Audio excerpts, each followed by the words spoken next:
मान लीजिए कि आज रात आपने सोने से पहले YouTube पर कोई वीडियो देखा, तो सोचो क्या हो जब आप अगली सुबह उठे और आपने अपना फोन चेक किया तो उसमें YouTube था ही नहीं। यहाँ तक कि सोशल मीडिया पर YouTube जैसी कोई चीज का नामो निशान भी नहीं था। और जब इसके बारे में आपने बाकी लोगों से पूछा तो सभी लोग यही कह रहे थे कि ये YouTube क्या होता है, हमने तो आज तक इसके बारे में नहीं सुना। तो सोचो तब आपकी क्या हालत होगी। असल में इसी चीज को मंडेला इफेक्ट कहा जाता है। अगर कोई एक इंसान किसी बात का दावा करे और वो गलत हो तो उसे भ्रम कह सकते हैं, लेकिन अगर हजारों लोगों को एक ही बात याद हो तब उसे भ्रम तो नहीं कह सकते। इस दुनिया में ऐसी कई घटनाएं हुई हैं जिसका करोड़ों लोग दावा करते हैं कि ऐसा हुआ था, लेकिन अब उन चीजों को देखते हैं तो उनका कोई भी रिकॉर्ड नहीं है। सबसे पहली घटना है साउथ अफ्रीका के प्रेसिडेंट नेल्सन मंडेला की मौत। अगर आप गूगल पर सर्च करोगे कि when did Nelson Mandela die तो आपको 5 दिसंबर 2013 देखने को मिलेगा। लेकिन दुनिया में करोड़ों लोगों का कहना है कि नेल्सन मंडेला की मौत 1991 में ही हो गई थी, जब वो क्रांतिकारी वजहों के लिए जेल में थे। कुछ लोग तो ये भी कहते हैं कि उन्होंने खुद टीवी पर लाइव नेल्सन मंडेला की अंतिम संस्कार को भी देखा था। पर जरा सोचिए कि इतने सारे लोग गलत कैसे हो सकते हैं, और ऐसा कैसे हो सकता है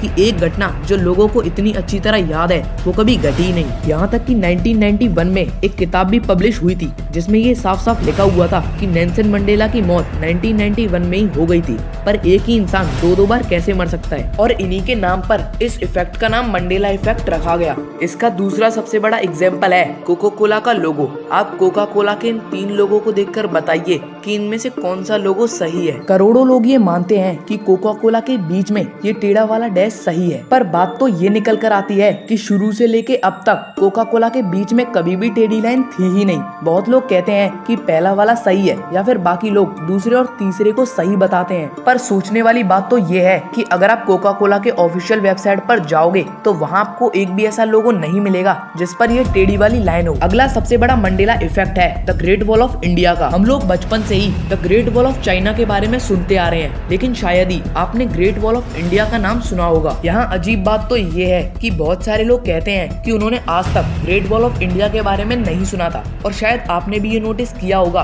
कि ये वॉल कुछ ही साल पहले चर्चा में आई है, किसी ने भी पहले इसका जिक्र नहीं किया था। पर सवाल तो ये उठता है कि भारत के इतने सारे लोगों में से किसी ने भी इसके बारे में बात क्यों नहीं की, और अचानक से ये कैसे आ गया? कई लोगों का कहना है कि कोई इंसान टाइम ट्रेवल करके घटनाओं को बदल रहा है, जिससे भविष्य पूरी तरह चेंज हो जाता है। और कुछ लोग पैरेलल यूनिवर्स की थ्योरी को भी मानते हैं, जिसमें एक ही चीज की अलग अलग तरह की पॉसिबिलिटीज होती हैं। जैसे अगर एक यूनिवर्स में कोका कोला के लोगो में छोटी वाली डैश है तो किसी में बड़ी या फिर टेढ़ी डैश होगी, और किसी में हरी तो किसी में लाल डैश होगी। और ऐसे करते करते जितनी भी पॉसिबिलिटीज हैं उतने ही यूनिवर्स होंगे। तो कहा यह जाता है कि मंडेला इफेक्ट के वक्त हम एक यूनिवर्स से दूसरे यूनिवर्स में खिसक जाते हैं, जिससे उस यूनिवर्स की चीजें हमारे साथ होने लगती हैं। या फिर ऐसा भी होता है कि किसी ग्लिच के कारण दूसरे यूनिवर्स की बातें हमारे यूनिवर्स में आ जाती हैं, और इसीलिए हमें कभी कभार ऐसा लगता है कि ऐसा मेरे साथ पहले कभी हो चुका है, और इसी चीज को डेजा वू भी कहा जाता है। लेकिन ये सब सिर्फ मंडेला इफेक्ट को समझाने के लिए थ्योरीज हैं। असल में मंडेला इफेक्ट क्यों होता है इसका सटीक कारण किसी पर भी नहीं है। बाकी आपके ओपिनियन में मंडेला इफेक्ट पर क्या कहना है कमेंट में जरूर बताएं, और ऐसी ही इंटरेस्टिंग वीडियोस देखने के लिए वीडियो को लाइक और चैनल को सब्सक्राइब करें।